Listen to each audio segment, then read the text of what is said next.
Hi guys! Welcome back to my YouTube channel. If you're new here, hello. My name is Jillian and welcome to my little channel. If you haven't subscribed yet, please subscribe and don't forget to click the tiny little bell button beside it so you'll get notified every time I post a new video. For today's video, I'll be sharing with you guys my current makeup routine. Ito yung makeup na ginagawa ko every time na umaalis kami ni Mama. Hindi naman most of the time na pag umaalis kami, pero pag yung mga time na gusto ko maging presentable and all. Sorry, maingay yung pintuan nila Mama. But anyway, mabilis ang video lang to since mabilis lang naman din akong, or mabilis lang din naman natin magagawa tong makeup na to dahil konting-konti lang mga products na ginagamit ko. So, without further ado, let's get started. So, the first product na ginagamit ko ay itong aking face blur. Wait, mag-focus ka. Yan. Ito yung galing sa Etude House. Meron siyang SPF 33 PA++. Kaya ito yung ginagamit ko kasi ito na yung parang nagiging primer base foundation. Ewan ko. Basta parang ganon. Hindi ako gumagamit ng foundation. Hindi na rin ako gumagamit ng concealer. Kaya, ayun, ito lang talaga yung ginagamit ko ngayon. Kasi, di ba alam naman natin na sobrang init ngayon. Especially dito sa Cabanatuan. Napaka-init. Hindi ko alam kung bakit. Pero, ayun, merong protection yung skin ko, di ba? Or merong protection yung mukha ko sa araw. Tapos, kamay lang yung ginagamit ko dito kasi kamay lang. Para mas mabilis i-blend. Tapos, napapansin nyo ba yun? Ayun na, mayroon akong tatlong parang dot dito. Hindi ko alam kung saan ko nakuha yan. Hindi naman siya bootleg. Hindi rin naman siya sugat. Para siyang mapula lang. Ganun.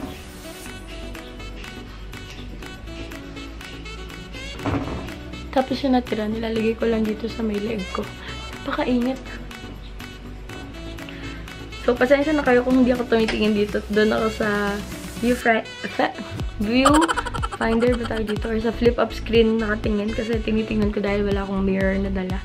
Nandito ako sa parang terrace namin para natural light yung gamit ko. So, ayan. Hinintay ko lang siyang ma-absorb ng skin ko para mas maganda yung maging kapit niya. And then next ay nagkikilay ako. Ayan. Ito yung ginagamit ko pa rin yung designing eyebrow pencil from Etude House din. So, hindi ako masyadong yung kilay na pak-pak, ganun. Teka nga, kukuha na nga ako ng salamin. Wait. So, ayan. Kumuha lang ng salamin para mas mapadali yung ating pagkikilay. Mga babae, bro. Sensya na kayo, medyo maingay yung ano namin, yung ang tawag dito, salamin dito sa terrace namin kasi mahangin sa labas. Hindi ko alam, medyo makulimlim pero mainit. So, ang ginagawa ko lang, finifill ko lang yung gaps na wala. Hindi ko siya masyadong yung ina-eyebrows on flick.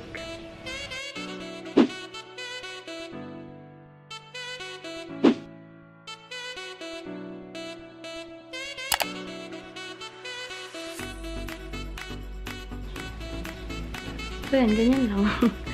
Tapos, sa kabila din.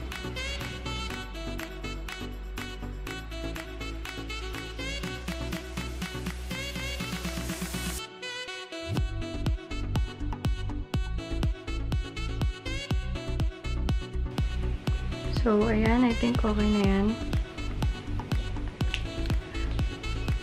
Tapos, ipa-brush ko lang siya upward, tapos sa bandang bababa. Yung kilay ko, hindi talaga siya pantay. Ganyan talaga siya. Hindi ko rin alam kung bakit. After nyan, set ko na siya ng powder and huwag nyo i-judge yung powder ko kasi nabakbak siya. So, ayan siya. Ito yung matte ba yun? Ng Essence. So, yun. Tapos, magamit lang ako ng brush. Tapos, set ko lang yung mukha ko. Sobrang init.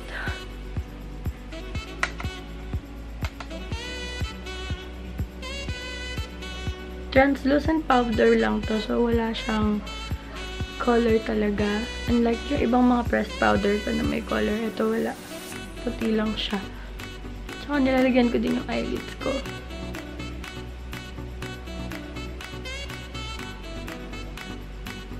So, ayan.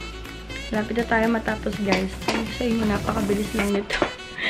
And then, next is yung aking sa blush on. Yung ginagamit ko ay wala na siyang takip.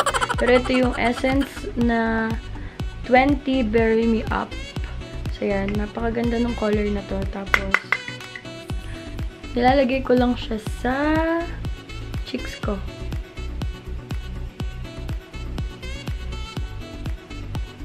Napaka-light lang niya. So, para siyang natural look. Pwede siyang pang natural look.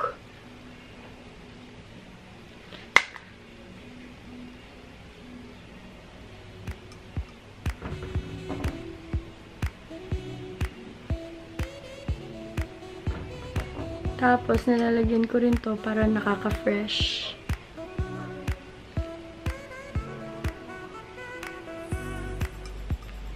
Tapos, asan na ba? Asan na punta yung blush? Ayan. Tapos, naglalagay din ako ng konti dito sa may nose area. Para kunyari, drunk blush. So, ayan. Yan. And then, for my lips, ito yung ginagamit ko. Itong Revlon na Ultra HD Matte Lip Color in the shade 655 or yung Kisses. Tapos, onting-onti lang kasi parang kakulay lang to ng lips ko.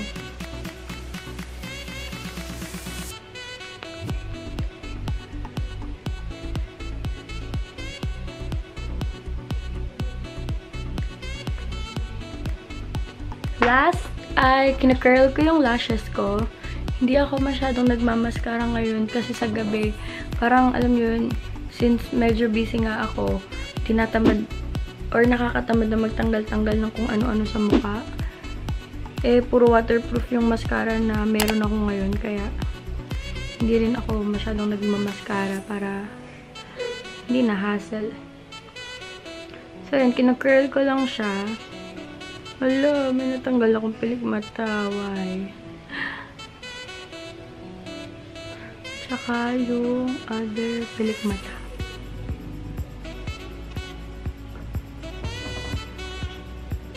Sometimes, siniskip ko na tong part na to pag medyo tinatamad ako. Hindi na ako nag-curl ng lashes ko.